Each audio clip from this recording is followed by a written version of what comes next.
I got features that I really like in Update 3, but also stuff that I don't like in Update 3.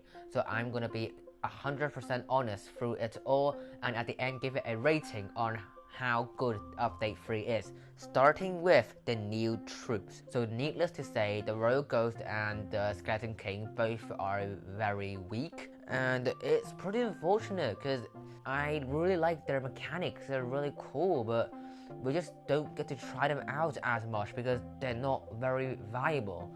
And so that means I can't make special videos about them because they're not even worth using, so that's kind of sad. So the dev team, if you guys are watching this, I say that it's actually quite beneficial to make your new troops stronger than average instead of just like totally balanced, because that gives the players more opportunities to try them out. And I would really like to see some kind of stronger troops coming out into the game in like future seasons, so people can like try out these cool mechanics and discover new strategies without being wrecked by other heroes. But I want to specifically talk about the Skeleton King. So he's really weak, really weak below level 8. That is like completely trash. And above level 8, he's better, but he's still like a C tier hero. His revive ability does help.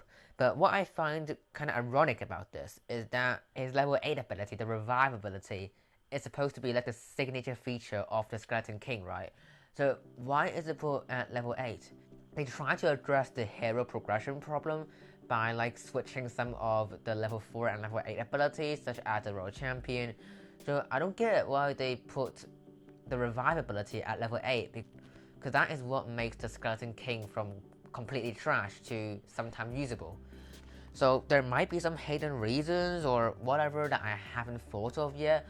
So again, dev team, if you're watching, I'm curious to know that why you guys are putting revive ability at level 8, because I feel like that's like the central feature of the Skeleton King, and I feel like more people should be able to experience it. Moving on to the new board. So I think the new revive tile is very unique and it adds a lot of strategy. I really like that. One little nitpick that I have is that during tiebreaker, when the mini is reviving, is that mini is counted to have 0 HP. So for example, when your mini is reviving and the enemy mini has like 1 HP, he would win in a tiebreaker because your mini is reviving and he has 0 HP. And that's kind of annoying because you know that after your mini is revived, it will kill the enemy. So it's kind of frustrating there for me sometimes, but other than that, I really like this new tile.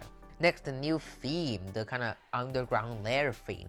I really like it, it feels very immersive, and the artwork for it is amazing as always. But one small complaint. When the season started, I was very excited to see what the sneak peek of season 4 would be. So I scrolled to the end of the adventure road. I was excited to see what they had in store for season 4, but then I found the same thing. So if you don't know, in every season adventure road, at the end of the adventure road, they will usually tease a bit of the next season's theme. And I was kind of disappointed when I see nothing.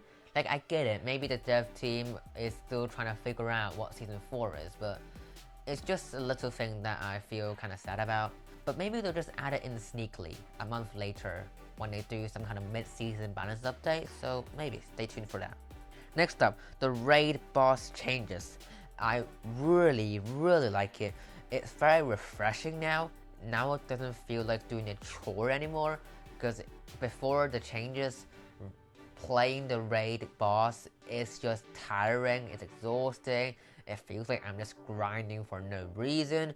But now, every match against the lava golem finally feels kinda significant. If you do the math, it's like 5 times more significant. Now if you like win a 3-0 battle, you will most likely make the lava golem 1 level higher. It makes you progress quicker, and I really like it. I think this is my favorite part of the update, just because now how refreshing it feels to fight against him. Next up, the hero progression changes. I really like that they are making abilities more accessible for new players, so it creates more strategies and it makes a better experience overall, and it makes level 9 and level 8 players have a chance against level 10 players, so that should be pretty cool. But my only slight concern is that for matchmaking for the level 4 to 6 heroes, they might be facing against level 8 people who have their second abilities, and that could be a bit unfair, but I think this could be solved pretty easily when more people play the game, so matchmaking can be improved. Next up, the quest changes. I really like these. Now quests don't feel like much of a chore anymore, because the Rumble quest, oh my god, the Rumble quest, I still have flashbacks. It is such a pain. Jeez, it's such a pain. Finally, it's gone, and I don't have to play against level 10 heroes 5 times in a row in the final match. So that's a bonus. The part where you can do quests using mini rooms, I originally thought that it was a bad idea, but now after a week, I feel like this really boosts interaction between clanmates. It certainly did for my clan, and so it turned out better than I thought. Props for the dev team for figuring that out. And lastly, it's just some quality of life changes, such as increased star exchange rewards, increased mini pass rewards, and the Crystal P.E.K.K.A critical hit effect change. I really appreciate them. It shows that the dev team cares about the player experience, even if it doesn't get them extra revenue. Like the Crystal P.E.K.K.A change, it doesn't get them a lot more. It's just a cool change, and I really appreciate them doing that, going the extra mile of making our experience better. So overall, this update is more like an improvement update than like gem packing features like update 2. And I feel like this is needed once in a while in any game.